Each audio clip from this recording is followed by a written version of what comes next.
You know, You're listening to Acting Up, a show about acting, casting, auditions, booking the part, living the life.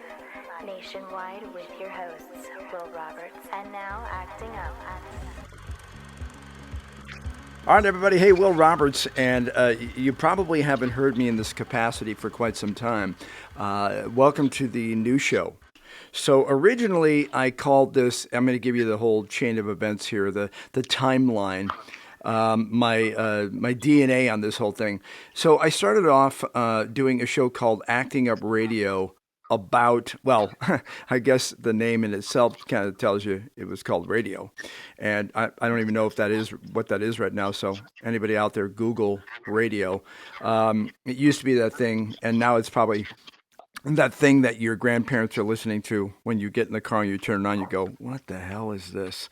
Anyway, it was called Acting Up Radio. I did it for about 7 years. I interviewed some of the top casting directors, Lana Vinker, Grimm, David Rappaport, Supergirl, all that fun stuff, and had all these people on talking about the industry. Well, recently, in the last year, I had a show called Film Festival Live. I did it with a good friend of mine, Sal Framandi of oprime.tv. And we did live stream because, hey, it was the COVID time. And I got really proficient at my live streaming, but it was also a lot of work. But now, here we are, 2024. I am getting an awful lot of questions about the industry. Will, what's going on? Basically, I guess it's time for me to start answering some questions. So with that being said, I decided to kind of throw in the mix, get back into the show and do this podcast called Acting Up Podcast. Notice the name shift. Anyway, in doing that, I'm calling in all the people I know, good friends, directors I've worked with, same thing. Producers, casting people, agents, whoever. So if you are a creative in any way, shape, and form in this industry of TV, film, theater, dance, TikTok, Instagram, verticals, UGCs, a lot of that stuff, you're probably like, what does that mean? You're going to learn that here because I'm going to get all the right people and ask all the right questions. So with that being said, welcome to the new show. And of course, you will see in my blog about this, all the information where you can hear about the people that I'm talking to and myself. If you don't know me, welcome to the show. I'm Will Roberts. I'm a professional actor of about 40-something years, and I've been doing this for 100 years in dog life. And, TV, film, some recent credits. You can see all this stuff on my IMDb, whatever you'll see. But with that being said, I'm going to launch now into and music cue. There it is. My guest for today, my very first guest. I'm very excited. I just worked on a project with him. I've been trying to get on his radar for some time. And finally, he contacted me and he goes, Will, I got this project. And I had a great time working with him and the other professionals in this little pilot. But one of the things I'm excited about is that, so here he is, Michael P. Blevins. And I hope I said that right, Michael, did I? Yeah. Hey, how's it going? Of course. Yeah. So Michael P. Blevins, writer, director, producer. And the reason why I'm having Michael on the show today is because I am really big now, I always have been, on people that are going from A to Z and actually can make shit happen. Because I'm really tired of the industry in the sense that everybody has an idea. And now because of AI, because of ChatGPT, because of whatever, Discord, everybody is an expert. And you're going to find out quickly that that's just not true. So I'm trying to give you people to listen to. Michael P. Blevins. I'm just going to call you Michael because you're a friend. Yeah, Michael, welcome to the show. Hey, Will, thanks for having me, man. This is super cool. Yeah. Well, I know that you're kind of a old hat at this sort of interview thing, and I've looked at a bunch of your stuff, and obviously a big fan of everything you do. One of the big reasons is because you get shit done. So can we talk about your thoughts, your philosophies, and start off with why did you start doing this? And I know right now you're in Kansas City, KC. Tell me a little bit about the beginning. So actually, yeah, I grew up here, believe it or not. I'm just visiting my folks as they're getting older, wanting to spend some quality time with them. But I did grow up here, graduated high school here, and went to college close to here in St. Joe. And basically, from the time I was about 17, um, I kind of got this bug. My dad had a little video camera, and before that, I was like, I'm going to be a physician because they make money, and then I picked up this camera and we shot like it's me and some friends. We shot like a Beowulf cops parody thing. I mean, it was so dumb, but but people enjoyed it, and just kind of being able to like create a piece of art and then present it and to people enjoy it, and it moved them, and I don't know, I got the bug, and from that point on, I'm almost 37 years old. At this point, I've basically been pursuing this craft for 20 years, and yeah, over half my life. And Wow. yeah, and it's just my pops sat me down. Believe it or not, like my parents were actually very supportive of my dream. Unlike the traditional trope of the parent, we'll make sure you have a backup plan or a day job. Or my mom hit me with some of that stuff, but overall, my parents were very supportive. And my dad, he sat me down and he said, "All right, listen, if you're actually going to do this, you just got to know that probably going to be the hardest thing you'll ever do, and Yeah. you'll never have to stop working hard, or you'll never be able to stop working hard, and you're just going to have to work hard the rest of your life." And I was like, well, okay. So I knew from an early point, like, that it was just going to be a labor of love.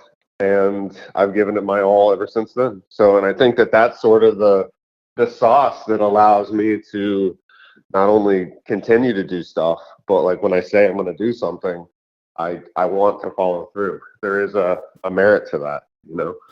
Well, let me ask, one of the first questions that when you started talking, I have to ask you.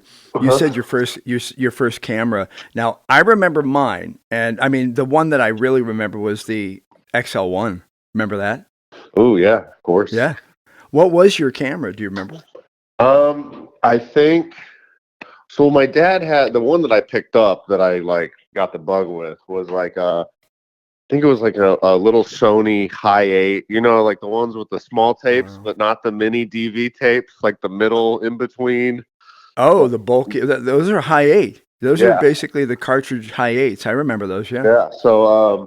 So I had one of those, and then we had a family PC or whatever that had Windows Movie Maker on it or Sure. something. So like that's kind of where I was like, oh, okay, I can do this.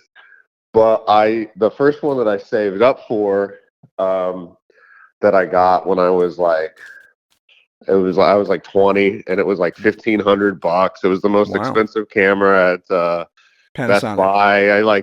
And I was in like 2006, 2007, somewhere in Wow. there when I was like trying to, like that was a whole summer worth of work, and at that point, for a kid, and I had to have it because it was HD and it could zoom up to freaking, I don't know, 200x or just That's some awesome. stupid specs, but like I went out and ran with that thing and made three like backyard motion pictures from before I actually moved to LA. I did three little features in Missouri that are obviously like unwatchable, but they're fun and you Sure. can kind of see Right. the progress. But the third one actually had we flew Joe Estevez into Really? HD, yeah. And so it was called Onion Syrup. And so he came in, and I was 24, 23, 24 years old. And he the whole time he thought I was in my 30s, and he's just like, "Who the hell is this kid? Like, what the hell's happening?" So we shot for 2 days with him, and then flew him back to Burbank. What And year? What year was this? that was I think he came in 2011. I think Oh, was when okay. we shot with him. And That's so, or that's awesome. 2010, somewhere in there. I was still a young buck, and at that point, I was like, "What the hell am I doing? Like, why am I flying people in here when I need to move to LA and just Right. pursue the craft there?" Okay, so I have to say two things. First of all, I'm going to interject and say, yeah, 2004, 8, pardon me, when Katrina happened. I remember I went to Katrina. My wife and I. Hold on a second. My audio's clicking here. We went to New Orleans because I had a gig, some kind of cowboy gig or something like that, right? And Uh-huh. so I get there and I immediately tell my wife, I got to go to Best Buy. So I go to Best Buy and I buy a Panasonic, all I know was at the time, and you can back this up, that's when they really started to like, even though they were really teeny, like run and gun cameras, really small things, flip open screen, they were pretty powerful. And, Yeah. at the time. And so I ran around New Orleans with my wife shooting all this. I have it still somewhere in one of my hard drives, all this Katrina disaster footage that I Oh, had. geez. Isn't that amazing? Yeah, I was. So I get that you ran to, and got that camera, and I remember seeing these and going, man, and getting SD cards and going, wow, this is the shit. This is amazing. Now, Right. the other part I want to tell you is that in 1980 something, I did a film called Lockdown. Uh-huh. And I played a cop and I was doing props. I was on it for like 2.5 months. I shot it in San Jose with this, I forgot the director's name. I remember the executive producer's name, Tom Sojin. But our main guy was Joe Estevez. And Really? yeah, he was in the prison. He's one of the Sheens. Yeah. Yeah. But he's the black. He would call him. He says, "Yeah, I'm the black sheep of the family. No one really likes to deal with me. That's why I call myself Joe Estevez and not Sheen." And I'm like, Yeah. "Oh, great guy, great guy, great guy." So anyway, I love having these conversations. And now I'm going to spin off on the next question. Is that do you think that the fact that you've gone through this technology from, I'm going to say, the good old days, even back when we were VHSing it or Super 8ing it, because Super 8's pretty old school. Do you think that stuff really helped teach you any of the skills that you have now? Yeah, I would say yeah. I mean, I think having access to really any kind of camera that, even if it's not like with lenses and Right. whatnot, just a point and shoot kind of a thing. Even that would, having the accessibility to that, you'd be able to learn framing and in my, like what I was doing was like learning how to produce and direct, and didn't even know what I was doing. I was just trying to get people in front of the camera to play pretend, act for free with friends and stuff. But it was, having that means of doing that definitely I was able to craft and hone some skills versus having to like go to a school and learn how to load film and then have a team. And if you don't have that team with you, you can't shoot. It would be really, really difficult, I think, without the technology boom for younger filmmakers to actually be doing what they're doing right now. Right. Well, and here's the thing. The reason why I asked that, and I kind of knew the answer, is that it's a matter of trial and error. I mean, Right. especially when you're talking about the technology. And let's be honest. I mean, you've been doing this. I've been doing this for a long time as well. And from then till now, I mean, honestly, I remember when I became like an iPhone expert when I was on the 4.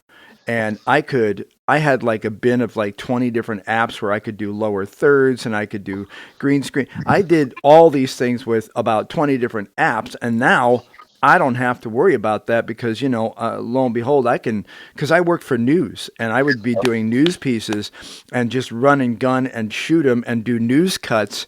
And I could do them all on my phone. And the news department was like over here with the Beta SPs, the 50, Yeah. the 80 pound cameras on their back. And they're going, because I was the Fox Kids Club host for so many years. And they'd go, how are you doing this? I go, this is technology, man.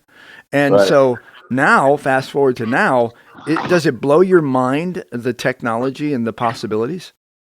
Well, yeah, absolutely. But I mean, honestly, even even down to like the nitty gritty of like doing like visual effects cleanup like Yeah. how easy that is to paint something out or incorporate something or to, not doing anything with AI necessarily, because that's a whole other conversation. But like just Right. doing the little cleanup stuff or like just the way that software is integrated into the hardware now.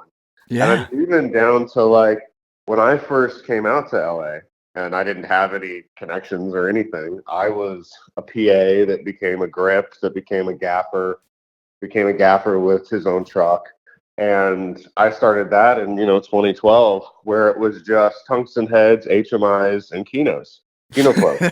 And that was it. And then if you wanted big heads, you needed big power. If you wanted color, if you wanted like red light shining through or green light or blue light, that was gels. That was it. It was Yeah. gels. And Yeah. now you have lights that are super powerful, like as powerful as a 4K or a 6K. Yeah. Plug into the wall. You got shit that you can just change any color, any hue, cop lights, Right. fireworks, paparazzi lights, effects, like anything you can possibly think of. Battery powered, like the Stereotubes and like little MCs. Where on that Cougar pilot, we obviously had some big lights way deep in the back to like kind of backlight the field Sure. or the campfire sequence. But a Right. lot of that campfire sequence was just firelight and then some battery operated backlights and stuff, because the technology on the sensors are so good that you can Right. actually get a clean image at 2000 ISO. Like Right. you don't have to overlight something to make it look dark anymore. Right. Well, I mean, I have to tell you that, so I'm huge techie, huge. And, Mhm. I've got these little teeny RGB lights that are like phenomenal. I mean, and you know what? Cost me $100. I Yeah. mean, great case in point.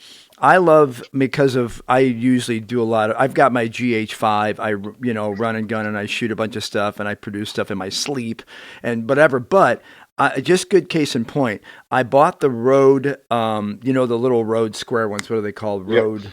Yeah, I bought those originally for $300, and I was like, "Oh my god!"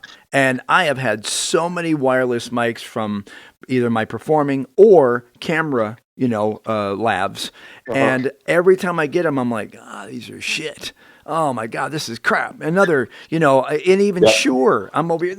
Oh my God, it sounds like. Anyway, I got those Rodes for $300 and it changed my life because Yeah. number one, 7 hours battery. Number one, an emergency channel that if you don't, at one time I forgot to plug it in the camera, I didn't click it in right, and I had it saved on the track. And then, lo and behold, a year later, I see the same ones, different model, but in a box. I forgot the name of them for $125, and they are legit, like baseball field. I can slap these on. The sound is great. I even use them sometimes when I'm just doing voiceovers and I don't want to hook up my Shure SM7B. I mean, it's just amazing the technology and the pricing now. What you could do before, because people are always telling me, how do I set up a self-tape thing? I go, if it was 10 years ago, you'd be paying at least $2,000. Now, I can tell you where to go on Amazon and spend maybe $500 and you're going to be dialed in. Right. Yeah. Isn't that amazing? Oh yeah. No, man, it's honestly it's crazy. I often think about, would I be as far along as I am now if I didn't have technology, or if I didn't have, say, like social media. Not to praise social media, because there's a lot of follies with it, but Yeah, there are some nice things that come along with that, like the networking side and the sure. access to information. And I feel like a lot of the information that I absorb on a daily basis for in the industry, half of it comes from social media. Absolutely. And people should not negate that. By the way, your social media, tell us what your Instagram is. The Instagram handle is at blevfilm_LA. So Right. BLEVFILM. I'll put that in the blog as well. But hey, here's another case in point. I would not be speaking to you.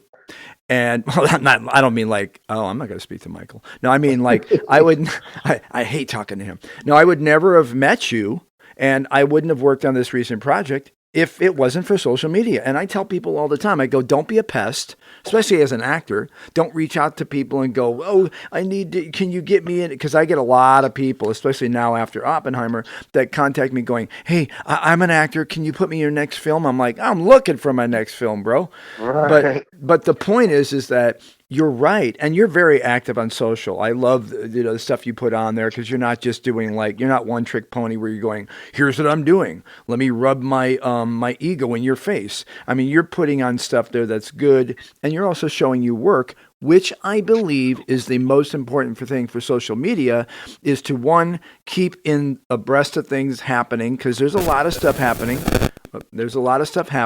But on top of that, you're putting yourself in front of people that are potentially might come up to you and say, hey, Michael, I want you to direct my film or help me, but whatever, and here's the money. Right. What do you believe the benefits are of social?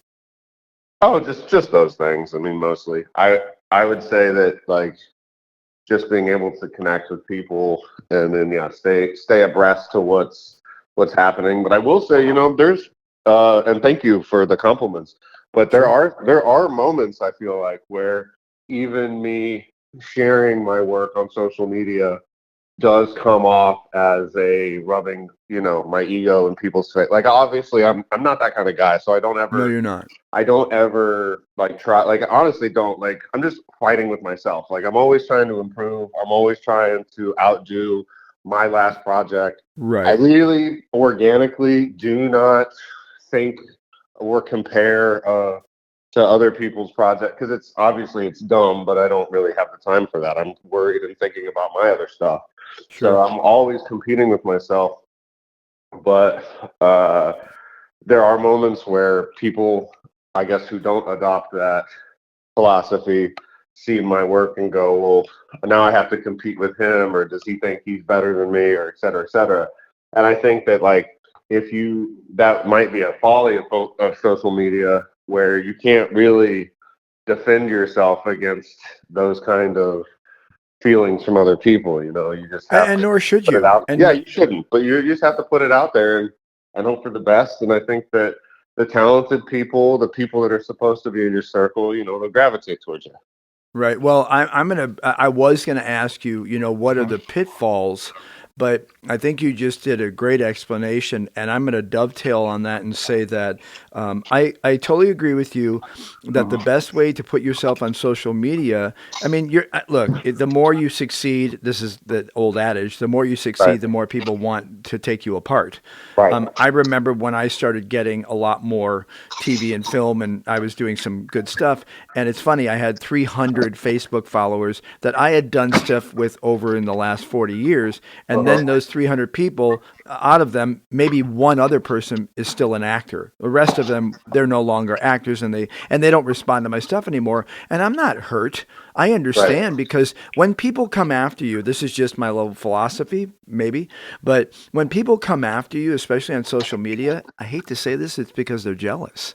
And Yeah. it's because you're doing something. And Michael, you're right. You're very selfless in your post. It's not like you're going, yeah, I worked with this person, I did that. The joy of your work actually comes out. And I'm not just saying this to compliment you because I'm hoping you'll put me in your next film. Hint, hint. I'm kidding. But my point is that that rings true.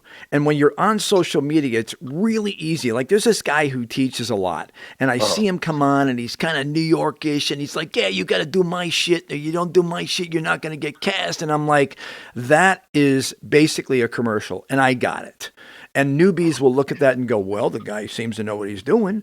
But my point is that if you ring true in your heart about what you love to do and what you do, and you do this, I think there's a lesson to be learned about how to approach, especially this business, because, it's a dog-eat-dog world.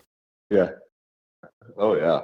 Oh yeah. But honestly, I found for me personally, the the best way to just avoid all of the bullshit is just to make something that you want to watch. Like, don't worry Yeah. about other people. Don't worry about the audience. The audience will come. There are Right. literally audiences that line up to look at shit on stone walls, caveman paintings, and pay for it. You know, there's audiences that will line up to watch a penguin being birthed. You know, like, God damn it. Like, there will be an audience for your work. Don't worry about them. I'm waiting to see your next cat film. I'm just saying. I'm just saying.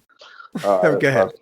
But you know, it is. But it's like the idea is that if you're like, man, I really love these like action movies, or I really love horror movies, or I really love musicals, or whatever, and I've never seen a musical that had space guns and John Travolta and I don't know, like a crazy can dance number. I mean, it sounds crazy when you say it out loud, but if that's what you want to watch, then go out there and make it. And I've done that film. I've literally done that film that you're talking about.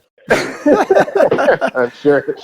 And but it's like if you do that, obviously you'll have an audience. But it's like you're making something that you can theoretically put on all the time and never get bored of it, never get sick of it. It's something that you think is dope. It's something you think is super cool. And even if everybody in the world, which they wouldn't think this or do this, but even if everybody in the world hated it and you thought that it was the coolest thing in the world, then you win. You succeed. Yeah. But the reality is like not, you know, and it's like Rick Rubin would say, you know, like good art is divisive. Like really good art is going to make people feel a certain way, good or bad. They'll feel convicted towards something, or they'll hate it because it didn't, you know, they're fighting it, they're conflicted, you know. But it's like if you're not dividing the audience with your art, then you probably haven't gone far enough. Right. You know. Well, I think one of the beauties of what you're saying is that, and I'm a whole heart believer in this, is that if you're really trying to live your life, I mean, I'm being metaphoric here, but if you're trying to live your life to make sure that everything that you do makes other people happy, I got bad news for you. You're going to be unhappy most of the time. Right. So purely trudging through and getting all this, obviously you have a love for the art of filmmaking, and you're very good at it. And you've taken the years and gone through the learning curve and done all the pain and the terror, and I bet you've cried many times going, why not? Why can't I? You know, but my point is that when you are doing it and you're happy with what you're doing, your dream will work you know, it's out, kind of like if you build it, will they'll work come. out, And they whatever. You just can't quit, and then you're fine. And it's just like life. Life has setbacks. There's setbacks every day. Everyone, you know, gets kicked in the nuts. It seems like once a day, and it's just like, oh, okay. Well, instead, like, you can't look at some kick in the nuts setback and think, oh God, I failed because it just didn't work out how I saw it in my head. You go, oh God, well, nope. That sucks. Nope. I guess we'll try it this way. Oh, no, that didn't work either. Well, I guess we'll do this way, you know, or let's try it again, but just tweak this or whatever. But it's like if you have that mentality where you're making something for you to entertain you, and then you will not rest until it is done and it is out, where you can talk the title into your freaking TV remote, speaking of technology, and the shit just pops up, you know, like until that day, if you don't quit and you're just making something that you sincerely want to watch, you'll make really good stuff, you know, and you'll make a lot of it too. Well, again, I appreciate all of the you know, Anthony Robbins' word of advice in the film industry.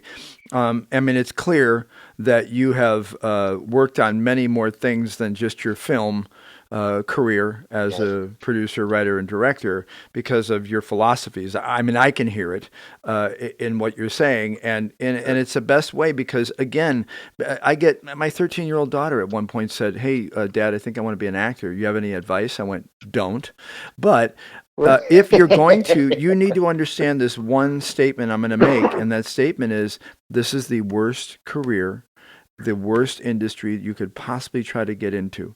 And most people go, but why? I just want to be famous. And you know what? You got to find a way to be able to deal with the demons that come with this industry, which you know as well as I do. There's an awful lot of them. But staying true to your heart and your philosophy and producing things and putting things out, that's the key. Also, I think the key is I like the game. I mean, I love getting cast. I love getting on set. I love doing I'm a very big character guy. I'll gouge my eyes out if I think it's going to work.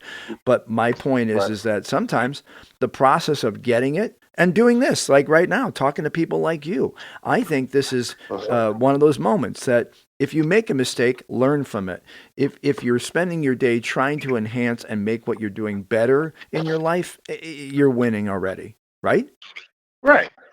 Yeah, yeah, and it's like if you're looking for the positives, and it's like I think a lot of people have adopted this philosophy that if you're looking for the negatives, you're going to find the negative. Right. If you're looking for the positives, you're going to find the positives, right? And I think in this industry especially, it's like if you're constantly looking as to why something won't work or why you shouldn't do something or what maybe what someone's going to say or whatever, then it's not gonna work out. But if you're focused on the positives of just like I might be able to do this, I could get this done. This opportunity has presented itself to me, and the only reason that I recognize it is because I'm focused on the positives, and then stuff happens. Like the pilot that we just shot was arguably one of the biggest casts accumulatively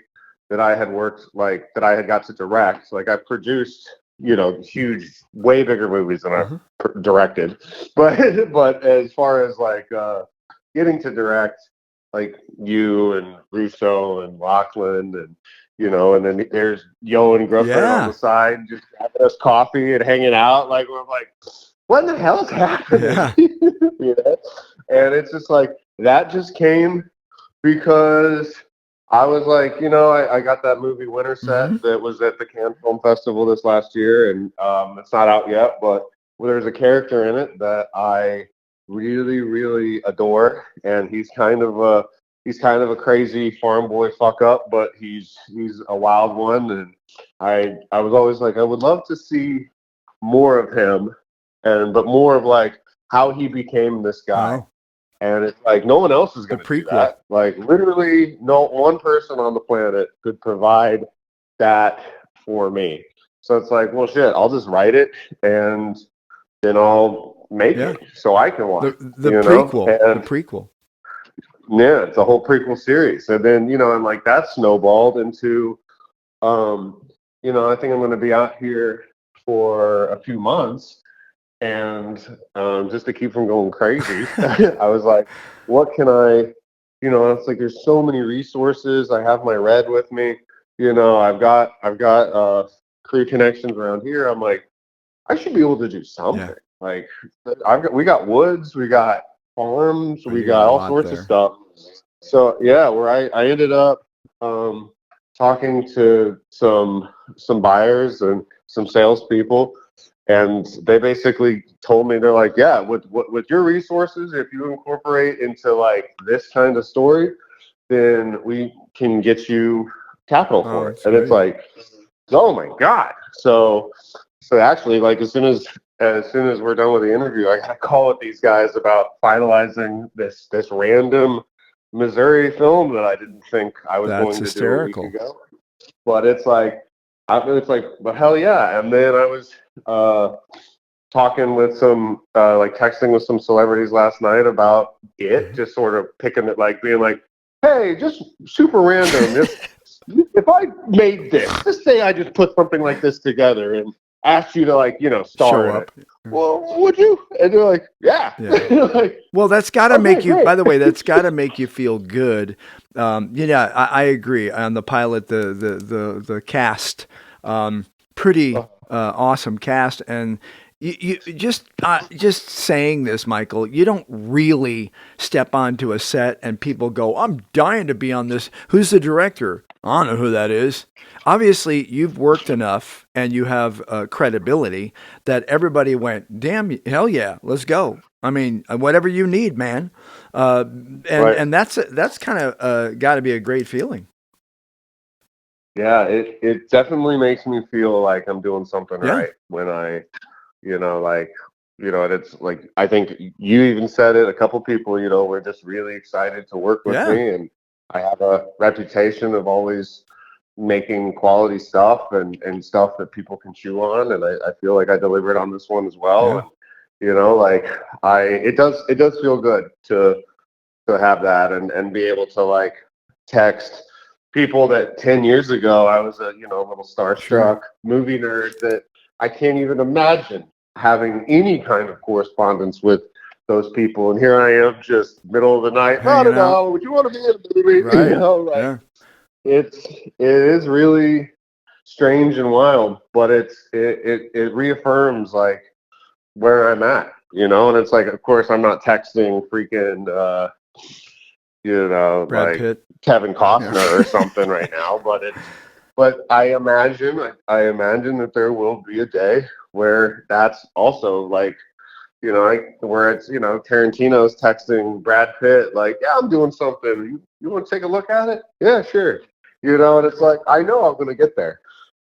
Yeah, no, you are. And because I have to tell you that you're just looking at you and your social and the films and the TV stuff you put out, you automatically, when you look up your name and you know who you are, you go, oh, this is a gentleman that knows the industry, knows his lenses, knows his people. And here's the biggie. This is the biggest problem in the industry right now is that I got 10 directors I know that have got 15 projects that have never seen the light of day. And the thing is that I don't think anybody's ever going to put down in the history books that, Michael didn't really make shit happen. Right. The thing is that this industry, and this is the last question I'm going to ask you, is that this industry is filled with a lot of people with a lot of ideas, and especially now because of ChatGPT, because of AI, because of whatever, because you watched it on YouTube, people are like, I'm going to do it. And then maybe their mom and dad buys them a red camera. I used to make a joke in Arizona that I felt that the red camera was something that when you moved into Arizona, the government said, oh, here, you need a red camera. Because everybody I know in Arizona is calling me up going, I got a film. I want you to be in it because we can get the money if you're in. And I got a red camera, man. And I'm like, oh, Jesus. My question to you is that all that you have done, what is your words of advice, if you don't mind, for someone that says, I want to do what Michael P. Blevins does? I would just say, like, don't talk about it, just do it. Like it's kind of boils down to that. It's very, very simple. It's if you are inclined to actually make something, then baby step it. It's not that hard. Like, put together a Right. script. That's a little baby step. Don't look at the whole mountain. Just look at the path, like one step at a time. Put together a script. Does it even have to be a good script? No, but you can't edit a non-script. So you got to make something so you can edit it, so you can dial it in, and then you have a script, and it's like, well, now what? Now what do we do? Well, where do you want to go? Do you want to figure out where the locations are? Do you want to figure out who's playing what character? Do you want to maybe do both of those things at the same time? Like, fucking make it happen, And Right. once you kind of like start getting into the nitty gritty and fill in the holes, okay, cool. Now we know we have a DP. The DP's bringing a red or whatever, or we need art department, and well, great, we got one. Okay, what's next? Well, we need lights. All right, well, a gaffer's showing up with lights, and this person's playing this person, and we're at this ranch for 7 days, and it's like, okay, now we Right. have an actual project, and it's like Yeah. even like getting the money for stuff like this, it's like the same thing. It's Right. if you ask 1,000 people for a little bit of equity money, chances are one or two are gonna bite in, and like Right. that's what I did with Winterset, where I the first two movies I did, Digging to Death and Devil Comes to Kansas City, I had put in personal money into the equity so I could keep a bigger chunk, and so I didn't really have a paycheck on those on the front end. But on Winterset, Right. I actually got paid to do it Not a lot, but like, and kept a lot of equity, but still was able to just ask everybody I knew if they knew somebody that was interested in, um, financing a film. And I was able to show some of my work to these guys. And before you know it, we're doing contracts. And then if you got some money and you got some actors and you got some locations and the camera, then you need a schedule and knock it out. And then I mean, like, honestly, the hardest part about doing any of this stuff is delivering your product to a buyer or a distributor, because they'll give you a literal book of technical requirements for every single piece of the project that they want to receive.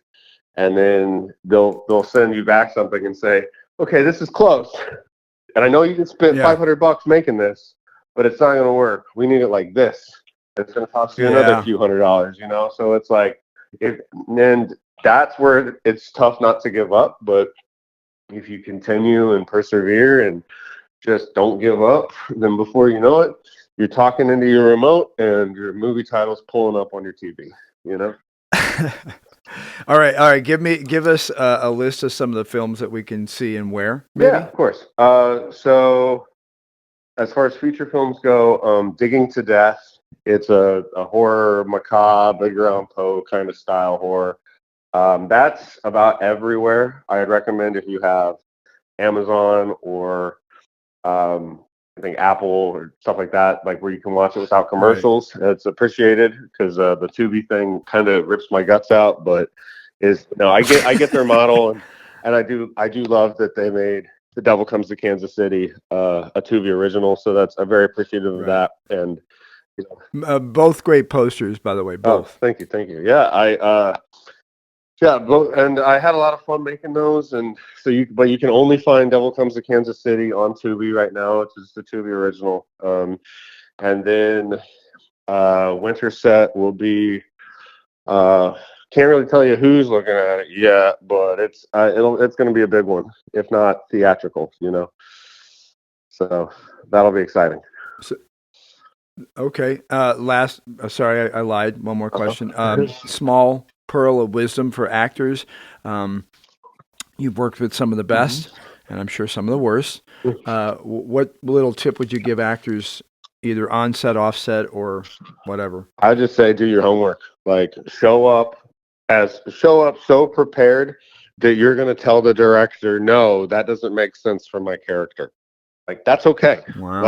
Like be so prepared that you can actually defend and I'm not to say you fight the director every time you can, but if they go, oh, I need you to run over here, and you go, well, my character's backstory is that his legs limp and he doesn't really, or whatever, right. Then it's like, okay, that makes sense. That way you can stay consistent throughout the picture, but also like a good director isn't going to tell you how to act or how to behave. No. A good director is going to try and get through his shot list. He's going to try and get through the call sheet, make the scenes connective, and like make sure that the blocking is good. So and like make sure that the beats and the moments hit and the story, but it's like, if you know that going into it, then that the expectation is very, very high, especially, right. Like with me, whenever anybody shows up to work with me, they already know that they have to have all that homework done, because if they don't, they're going to look stupid in front of all the other people that did do it, Absolutely. Yeah. Interesting you say that, and thank you for that validation as an actor, because when I did Oppenheimer, I spent 3 months with the George C. Marshall, General Marshall Foundation, and I literally uncovered everything I could possibly do, down to his video of him, what he did and everything. An interesting thing, when I walked on set and we did all the costuming stuff, they gave me a wedding ring, they gave me this and that. I go, I'm sorry, that's incorrect. And they go, what do you mean? I go, he wore a pendant, a pinky ring that was a military ring, but he never wore a wedding ring. And he had these glasses, and I had my own from the 30s. Wow. And because I love that kind of shit. Wow. And it's funny because when we walked on set, Nolan literally said maybe 3 words. I mean, we all joked around. I sat in a room for 12 hours with, Matt Damon, Cillian Murphy, and all the rest of these guys. But the point is that it was amazing to me. It's kind of the same thing when I walked on your set, is that a lot of directors, in my opinion, that are insecure spend most of the time, like I did a film, I can't really say it because if I do, the director might hear it and go, oh shit, that was me. But I did a film and the director literally wanted to talk in between every single line. And I'm like, am I doing this wrong? It's kind of like what my wife does when I try to speak Spanish. She goes, no, it's this. And I'm like, I just said that. Are you telling me I'm saying it wrong? Right. And she's like, no, but here's how you say it correctly. I'm like, okay. But the point is that, if you do your homework as an actor, then you aren't acting. Right. And that is the key. Right.